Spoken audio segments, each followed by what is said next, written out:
All right, ladies and gentlemen, and thank you for tuning in to Bali Unplugged podcast. Today's episode is sponsored by BaliPropertyFinanced.com, where we reduce the barriers to entry so you can own your own first property business in Bali safely and securely. Don't forget to stick around to the end of the podcast because our guest may or may not have a little gift for you. All right, how's it going, everybody? Welcome to Bali Unplugged, your local guide to understanding the Bali business landscape, from tourism, property, experience, and everything else you need to know about coming to Indonesia. And today we have a very special guest, Terje from Seven Stones, legals and visa company located in Bali, Indonesia. Take it away, Terje. Yeah, thank you. We actually also have an office in Jakarta. We're not just Bali-based, providing the same services. And I myself have been here for more than 30 years, living in Indonesia. Didn't grow up here, but came here a lot as a kid as well. Today we provide what we call market entry service, so a bit more than just a legal service, sort of helping people to understand a bit more about Indonesia, geopolitics, culture, business environment, and then legalities, and then it sort of evolves into the market entry service, setting up PMAs, providing visas, taxes, accounting, legal advice, and maybe in Bali, a lot of this is focused around property and tourism because that's sort of the main activity, I guess, and we also get legalities around contractual transaction management, due diligence, and so on. Yeah. Nice, brilliant, great. So, Terje, you are one of the largest recommended companies in legals. Every time I join some of the real estate groups, I really wanted to dive into you as a person. So take us back to your childhood and your experiences growing up, and how that shaped you in your future, getting to this point. Yeah, I'm originally from Norway, where I'm obviously born. I grew up in a small city, very safe environment. Norway as a country is safe, and this particular little city, I think, gave me a lot of good grounded values. Norway, as you may know, or the viewers may know, is a very, I wouldn't say socialistic, but a very social country, very concerned about the common good. So I think the common good is something that shaped me growing up in Norway. My parents, my grandparents, also very, very good people. So I think I have a good sort of setting on always thinking of the common good, and then maybe the business aspect and your own good, if that makes sense. Beautiful. All my education was back in Norway, more related to business aspects, education-wise. As any good Norwegian, I had a little go into the military and the Navy. Military.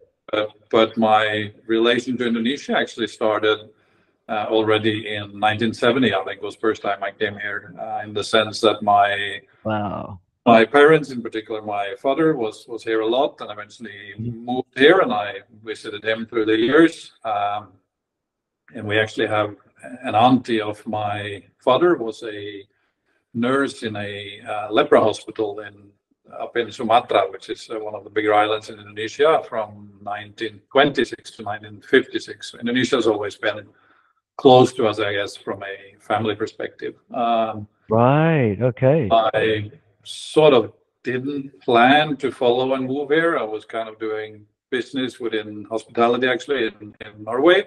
1993, I think it was, we had a business deal that fell through, so I decided to go on a long holiday to Indonesia, and that's my joke, I guess. I'm still here, so it's a very long holiday.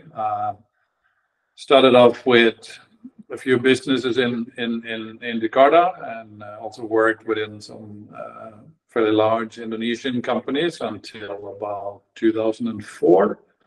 Then I moved to Bali, and then it was either tourism or real estate, and we ended up doing real estate. We developed a company in those days called Paradise Properties. We built and sold an awful lot of villas before it was as popular as it is today. We then slowly grew more into a marketing agency. So we had a franchise with Ray White. We had franchises with Hardcourt, which is famous Australian brands.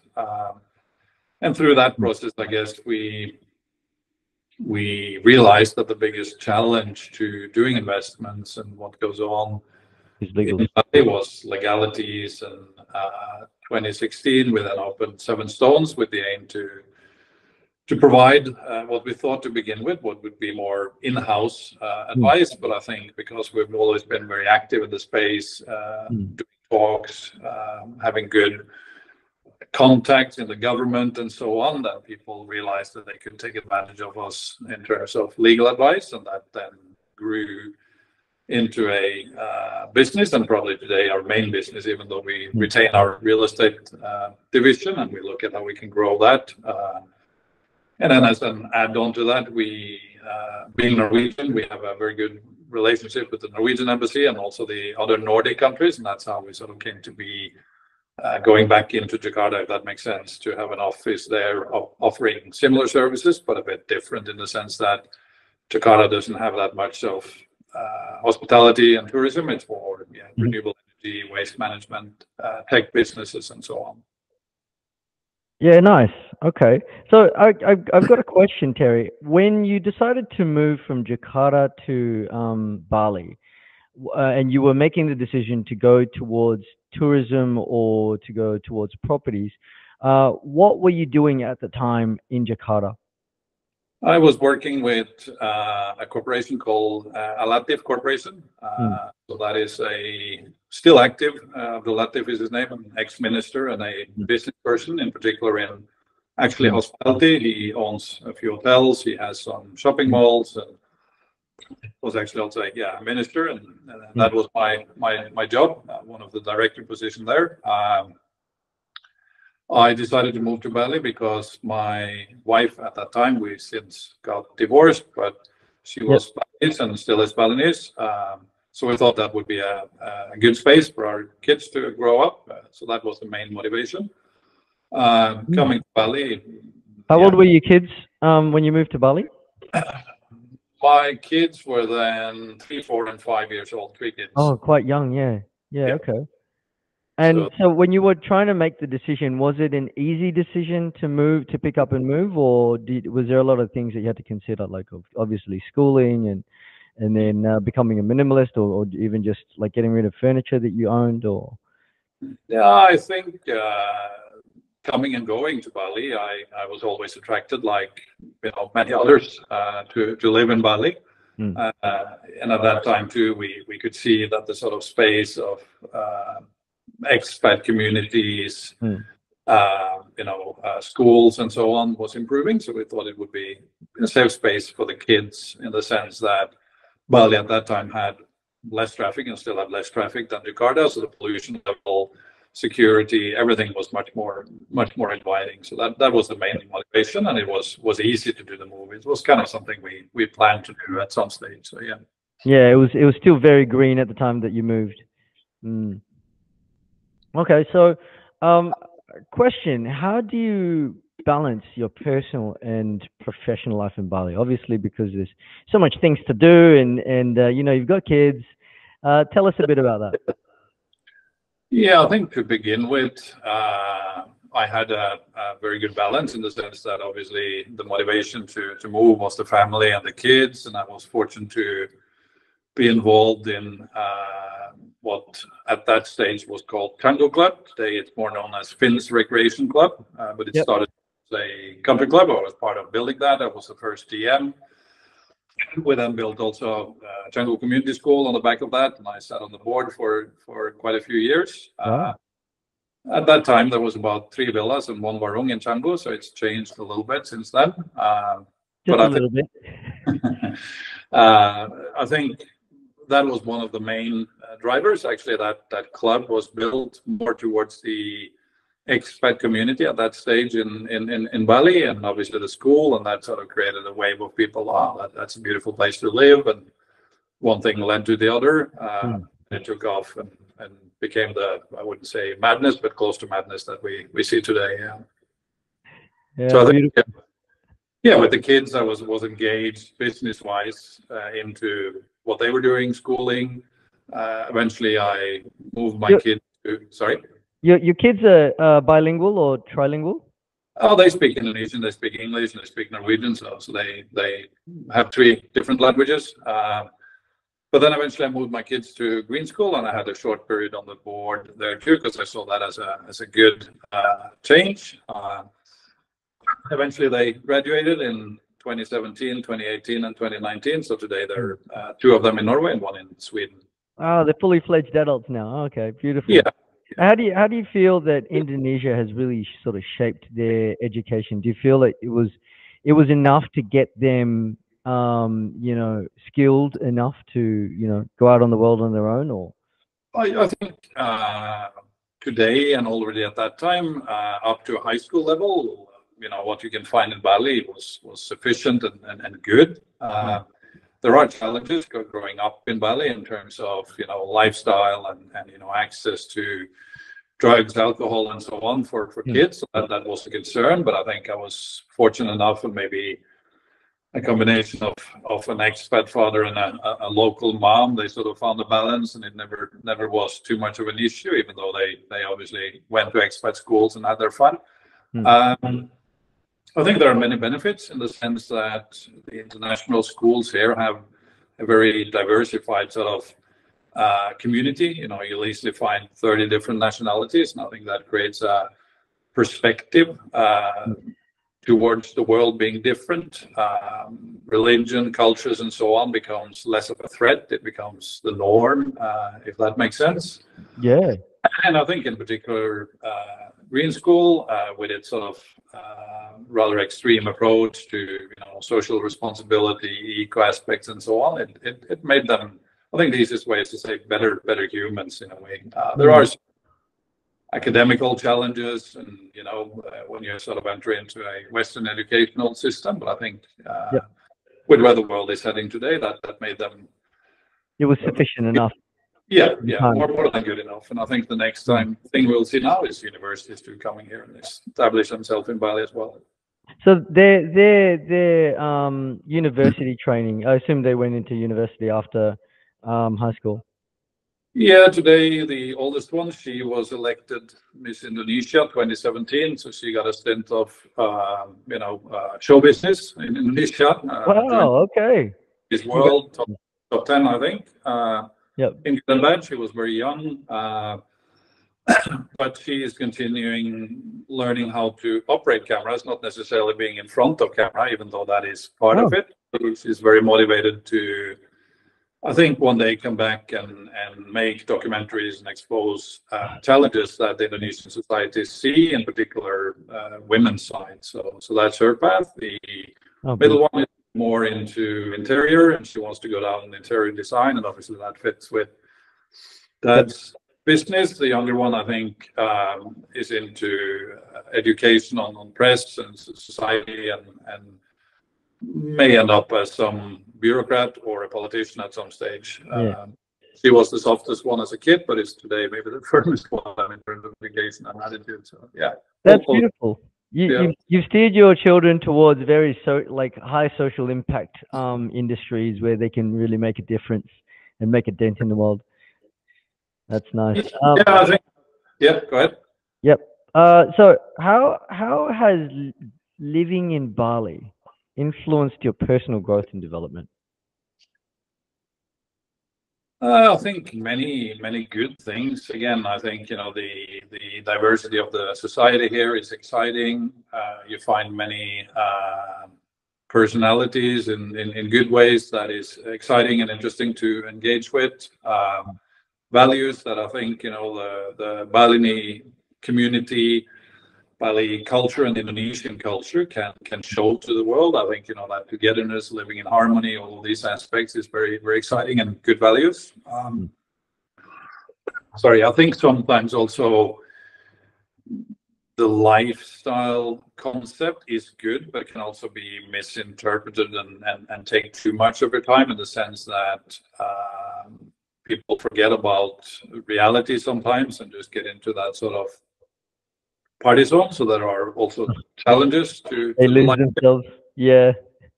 And people sort of forget about taking care of themselves, and you know, a lot of talks and, you know, non-real aspects. But in general, I think Bali is a very good place to live and grow up, and will continue to be so. I think forward it'll be more and more structured in that sense too, in the sense that the right kind of markets seem to find their way. People that can be remote workers, looking for a change from what they've experienced maybe back in Europe, US, and other places, and yeah. So I think that'll continue. But it's definitely shaped me further to try to be a responsible person, a social person, a multicultural, understanding person. That's right. All right. So Terry, I've got a question, right? Can you share an experience, right? You can either go down one of two paths, right? Can you share an experience where you've had to adapt to a cultural difference in Bali, or you can tell me a funny instance where you've had an interaction where it was lost in translation, and then you've come to the realization where this is, you know. I think for myself, that coming and going to the country and now spending that many years, my brain is kind of half in the sense that I speak the language and understand the culture. So I think I don't run into myself too many challenges and sort of issues. I think many others do, and I think that the challenge is we always tend to judge each other in the sense that, oh, we have a narrative, realizing or not, on how we think and act and engage, and then we forget that, you know, the playing field here is totally different, and there's nothing more right or wrong with either side of that. It's just a matter of how you adjust that frequency, I guess, to meet terms. I guess one of the sort of things I say to expats in particular, when you deal with Balinese on business terms and negotiations, in particular if they're you know, the sort of older generation that are letting go of their inherited land, don't come in with sort of very firm terms, because you can see they'll just pull down the curtain and that was that, you know. But sort of build a relationship, bring a little gift, and you'll grow into what we in Indonesia call a hutang budi, which is a soul connection, I guess, where you know, the interaction of giving and getting starts coming from a cultural perspective. And what do you call it? Utang uti? Hutang budi, so Hutang, budi, Budi. So it's like how do you translate that? You've given me something, I have to give you something back. It's a very right. It's a give and take. Okay. Yeah. It's like favor for favor. Correct. In the Indonesian, this is also something that often comes up when we talk about corruption, and sometimes that sort of culture of Indonesian to give gratitude for something you get on all levels is custom, and obviously that can be abused or taken advantage of. But it's a deep thing in the culture area. Nice. Yeah, it sounds like a very big thing in Asia. I mean, the Chinese have it, the Filipinos have it. You know, it also sounds like the Balinese and Indonesians do have it as well. So what are some of the unique challenges you've faced personally, living and working in Bali? You know, it could be from like earlier periods of when you first moved to Bali, or even in Indonesia itself. Well, what was some of the I guess I'm not a lawyer, and I say I appreciate that, and that gives me a better sort of option to understand the Indonesian legal system and the culture without necessarily having a common law legal system or Anglo-Saxon or the different law systems that we know from Europe and US. But the understanding and challenge of working with a very open-ended legal system until recently, and partly still is, probably has been the main challenge. It's very undefined, you know. It's not like a common law, sort of very numeric system. So I think those challenges on how you protect yourself in doing business and develop relationship and structures where you can stand your ground in a good way, and perhaps in the past and partly still some challenges within the legal system of corruption, and so I think that's been the main sort of challenges. Back in the days when we started doing real estate too, it was very common to do nominee structure. So like a owner of a freehold certificate would do all kinds of circumvention and structures to grant the expat an absolute right to the land. And that under Indonesian law is totally illegal, but nobody told anyone in those days. Today it's more common, and people woke up to that when court cases started to happen, and the locals walked away with the land quite easily. So that aspect, I guess, on working with that today, with the omnibus law being passed in 2020 and the sort of evolvement of that, it becomes a little bit easier and more clarity into what you can do and not do and how you structure your business. But that is still a very new concept in the sense that the government itself needs to get up to speed with this. It's a massive change in the legal system, let alone out to business consultants and the community in general. So I think that, embracement, understanding, implementation of legal structure is and have by far and will continue to be the biggest challenge here. Yeah. So in terms of, let's say, for example, someone was planning to move to Indonesia or Bali, in particular, and they really didn't know where to start. What kind of advice would you give them in terms of, like, how to find the right people to talk to and how to identify, where to go? I think today you can find a lot of information, valid information online. Indonesian government, they produce regulations, changes, policies in English, so you can look up different institutions, and learn more about Indonesia. You can tap into, I guess, social media in good and bad, and I think like your own show and other shows, they show a better side of how you find the right people to talk to. But I think sometimes social media can also be a trap in the sense that there's a lot of keyboard warriors out there who just for the sake of it have an opinion on something they have no idea about, that sometimes scare people, and you get exposed to a lot of negative stories. Of course. Yep. I think that in a nutshell, when you look at how Bali is happening, not everyone is stupid. Like what I'm saying is that everyone says it's difficult, and I don't think it is. And if you didn't have successful stories, then obviously nobody would come. But it just keeps growing, and that happens because there are a lot of good stories and good happenings out there. But I think reaching out to maybe more than one consultant or group and sort of counterbalance things. I think the biggest challenge, in particular in Bali, is if you seek legal advice, and let's say you talk to 3 different advisors, you'll probably get 8 different answers. And that is difficult to navigate. But try to find consultants, agencies, and people who can actually show you when they say a thing that, oh, how about ownership of land? How does that work? That they can actually document what they're saying. We wrote a lot of blogs, and we still do. And one of them was called the Oracle. So we, as a joke, said to people, if you want to find good advice in Bali, go to the nearest pub and find the highest speaking person, and he or she will know everything. They won't own any property. They'll have all the stories.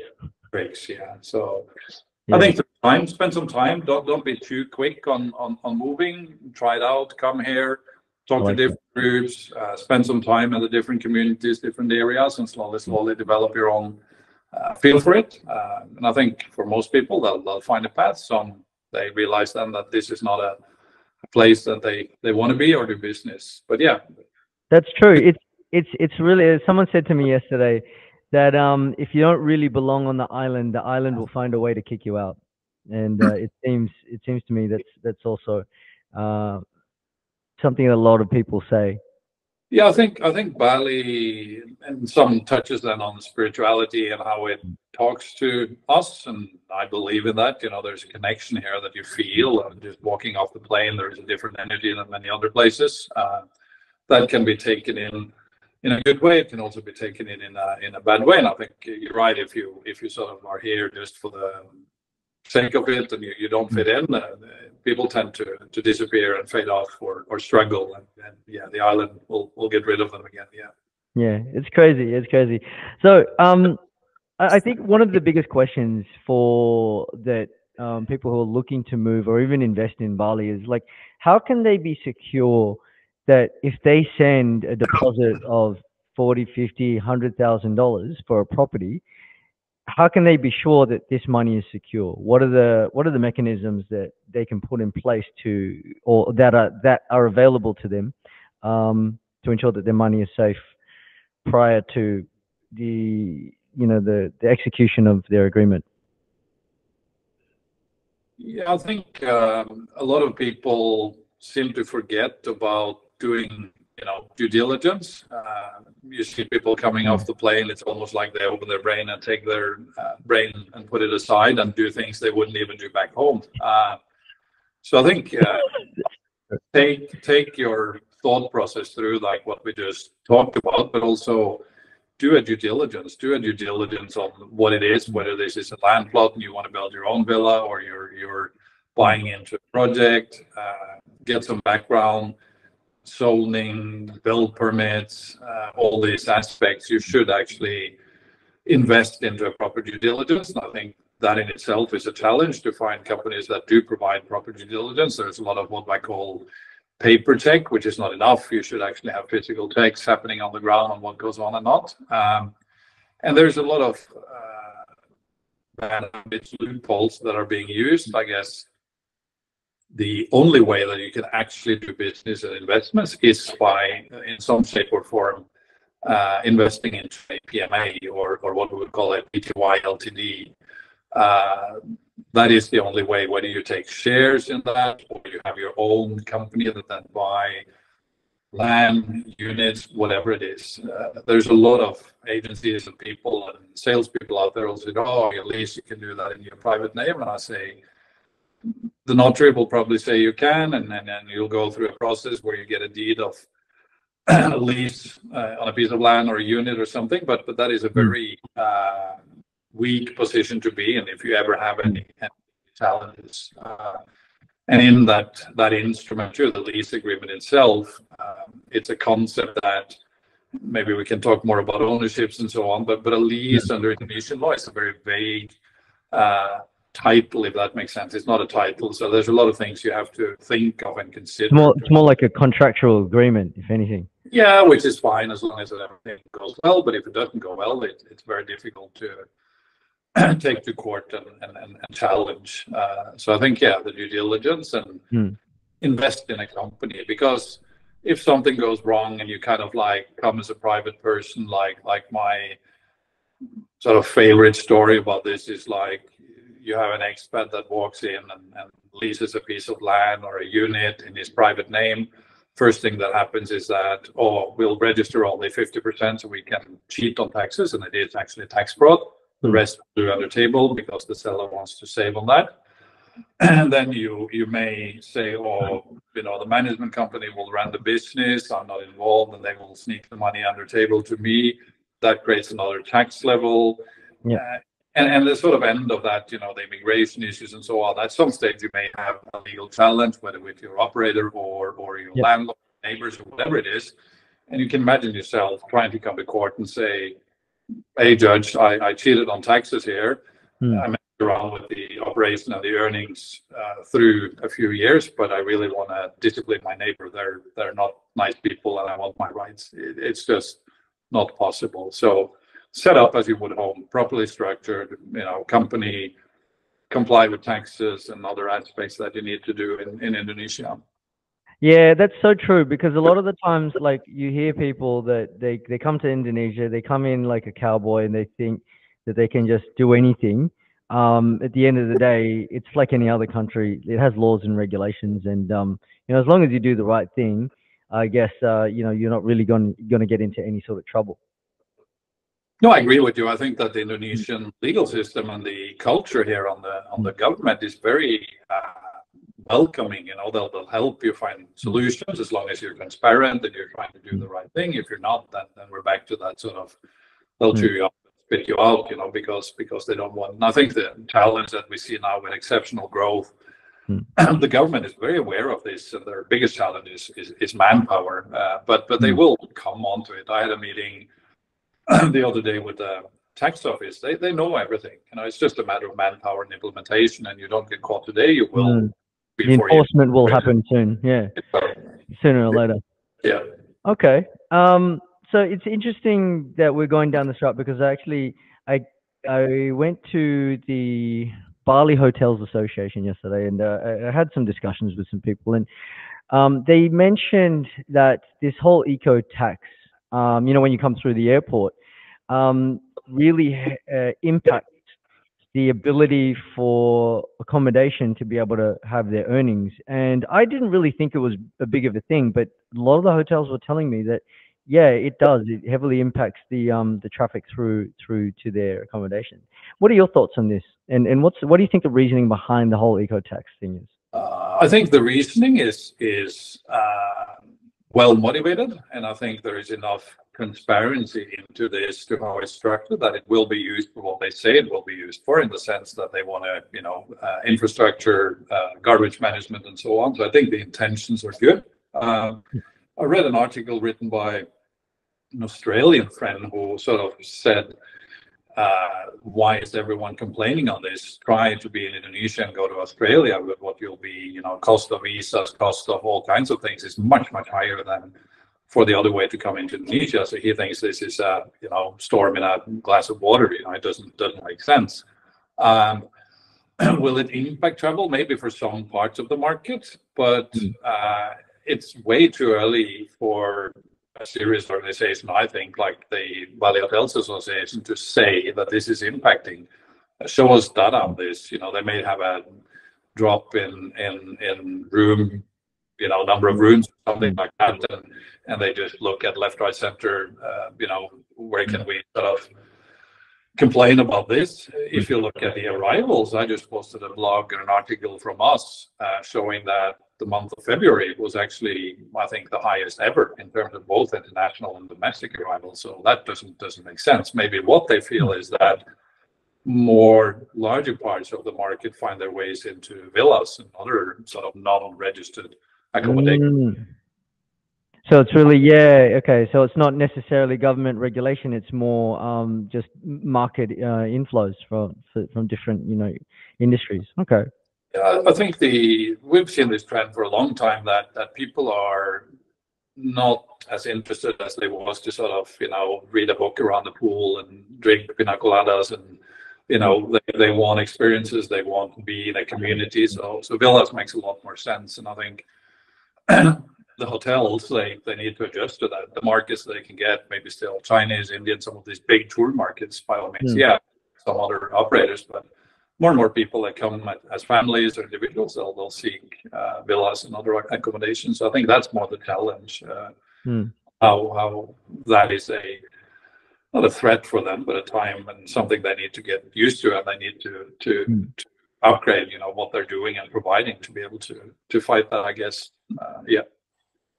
I remember we had a brief conversation on one of the group chats the other day in regards to your purview on Bali's market cycle.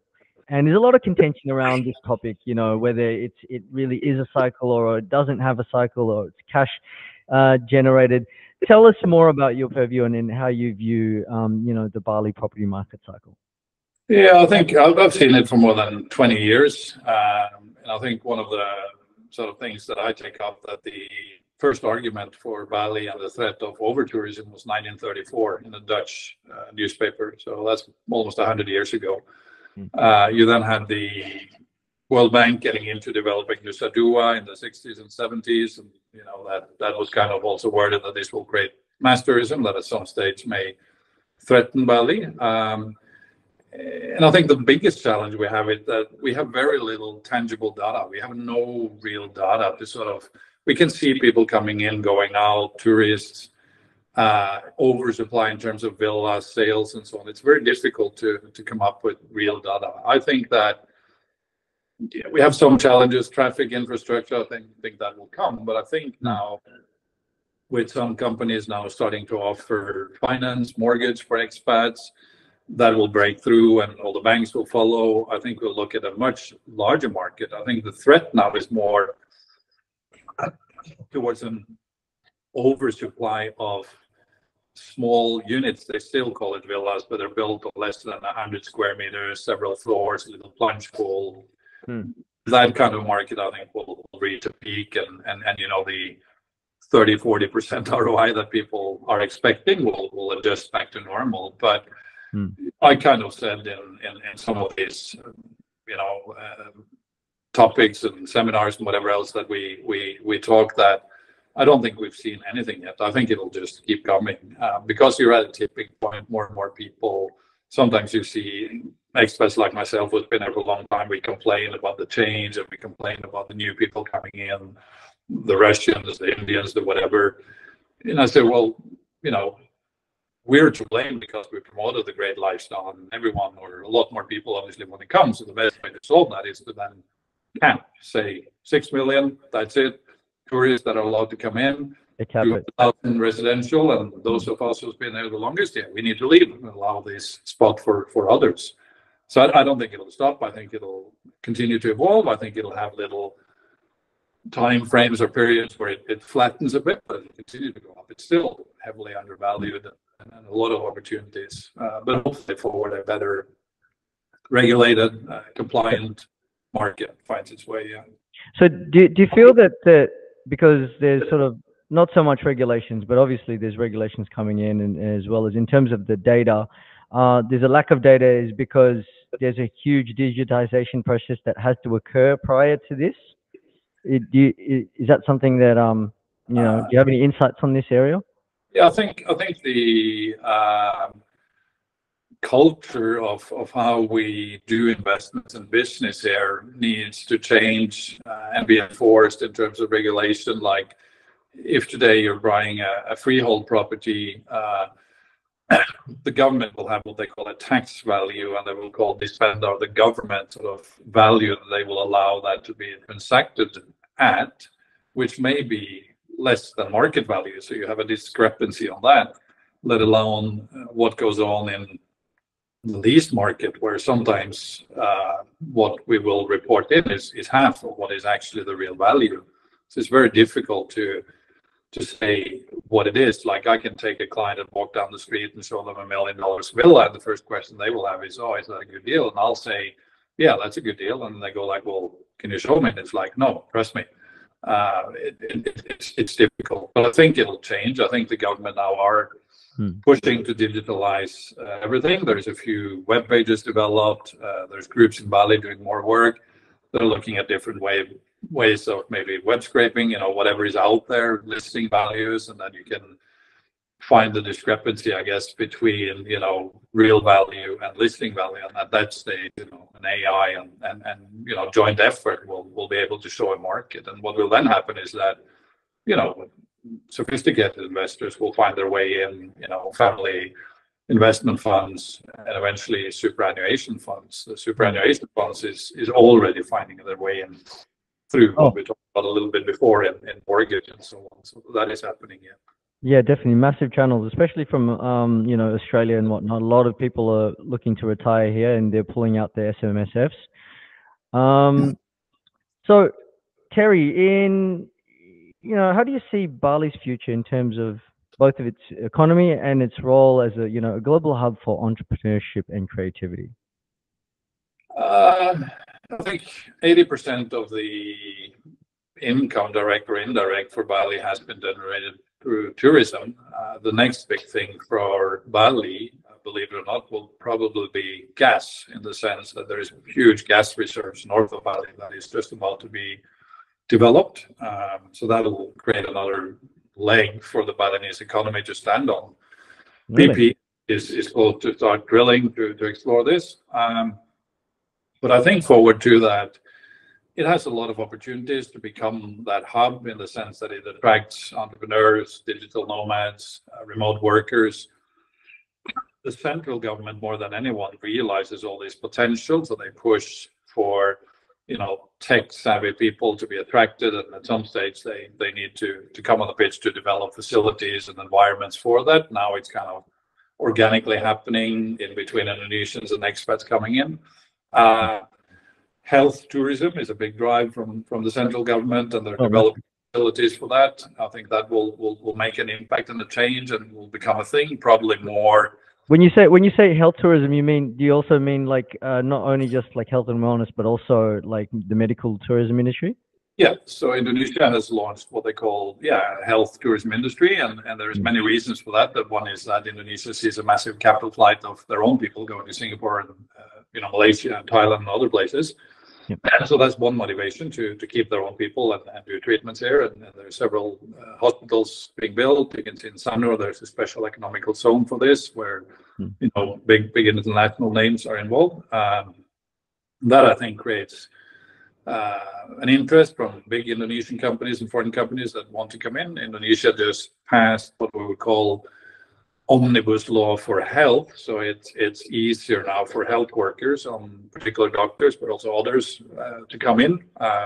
It still needs some adjustment on some of the regulations in terms of assessment and how they qualify the foreign doctors and health workers. But I think with that too, you'll see an uplift in a consolidation, a more serious path forward of what we would call functional medicine or holistic health, that you'll get more and more clinics that chatter for that market, and that will help to close the gap towards competing with Thailand and Malaysia, which obviously will need time in the what we would call the allopathic health market. So there's many things going on and different aspects that I think. Another one is ecotourism, and I think parts of Bali, in particular Tabanan, maybe also North Bali and Jemberana and some of these other regions, has a massive potential to develop that. And I think the recent past zoning regulations will help to ensure that. How do you feel about the airport, the new airport that's being built, and its effects on the the sort of the greater Denpasar to Canggu area? I think the new airport plan has been there for just as long as the Sunset Road has been there, 20 years. It hasn't been built yet.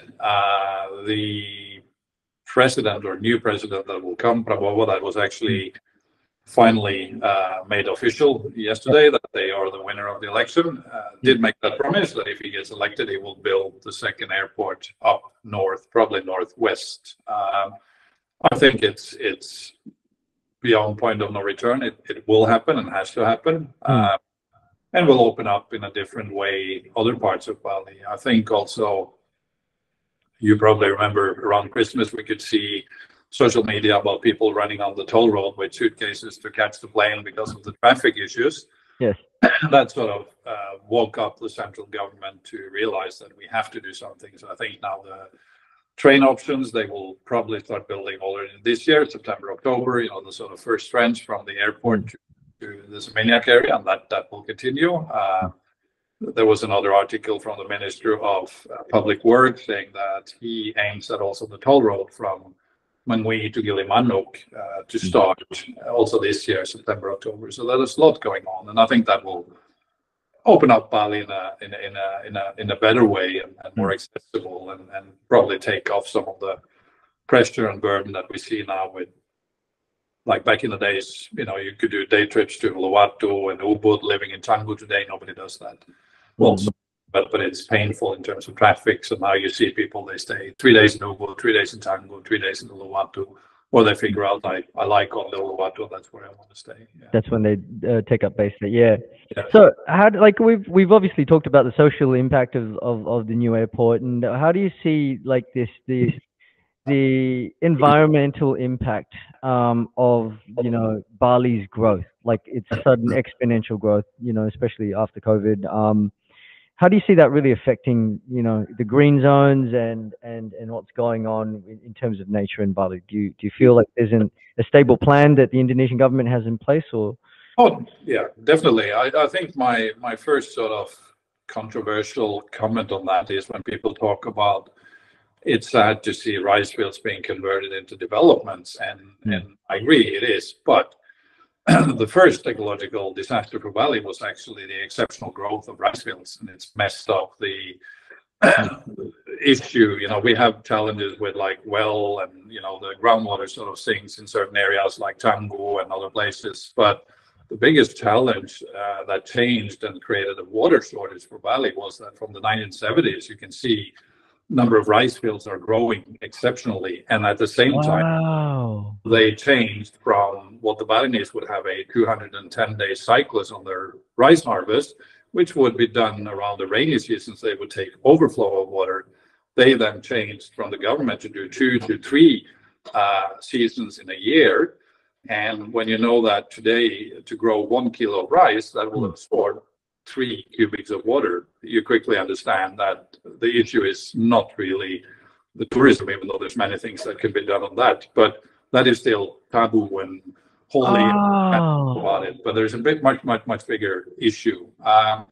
In general, Indonesia has a bit of catching up to do. But again, the central government is very aware of these challenges and pushing to develop waste management solutions. There's a lot of private groups out there doing it, and you can see that momentum gaining more and more education into the network. In particular for Bali, the mistake that I think was done here in particular on garbage management is that from the province they were kind of saying to the villagers, go and figure out your own garbage solution, and that doesn't make it possible for a solution to be scaled properly. Garbage has to be financially viable, tipping fees, the trucks, sorting, and so on. It has to be centralized, because if there's no coordination, then it's just going to be a mess, and then everyone's doing their own thing.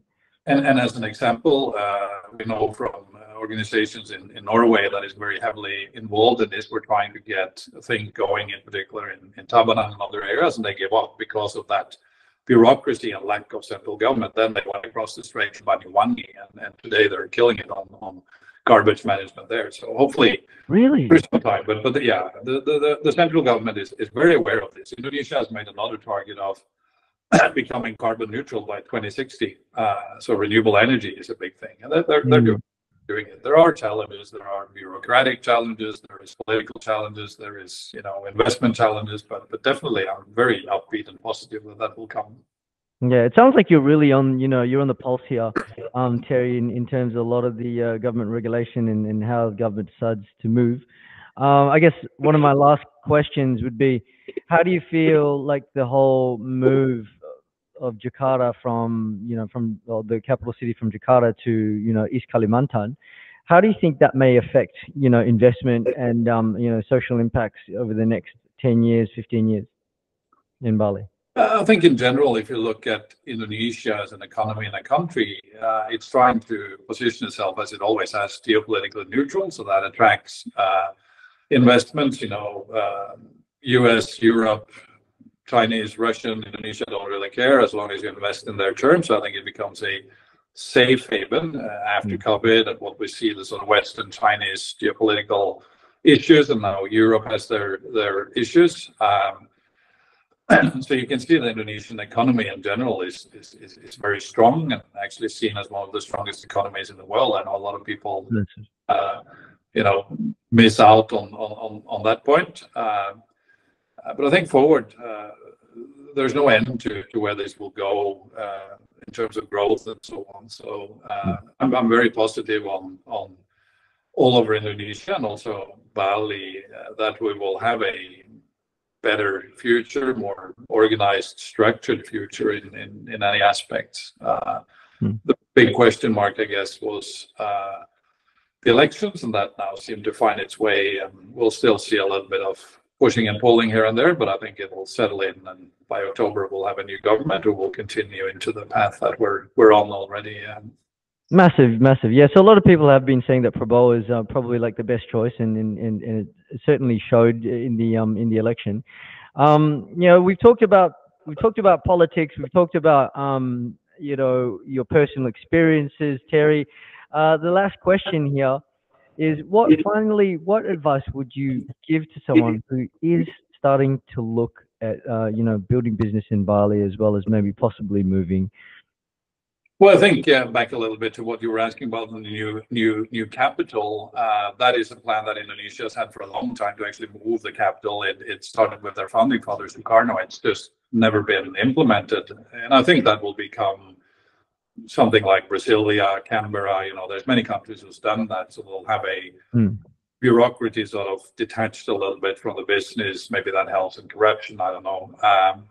And that'll push growth out to Kalimantan. But I think what I see as a trend with this is that because Bali provides a exceptional lifestyle for expats, and Indonesia now is interesting as an overall investment, whether that is energy, renewable energy, or whatever it is.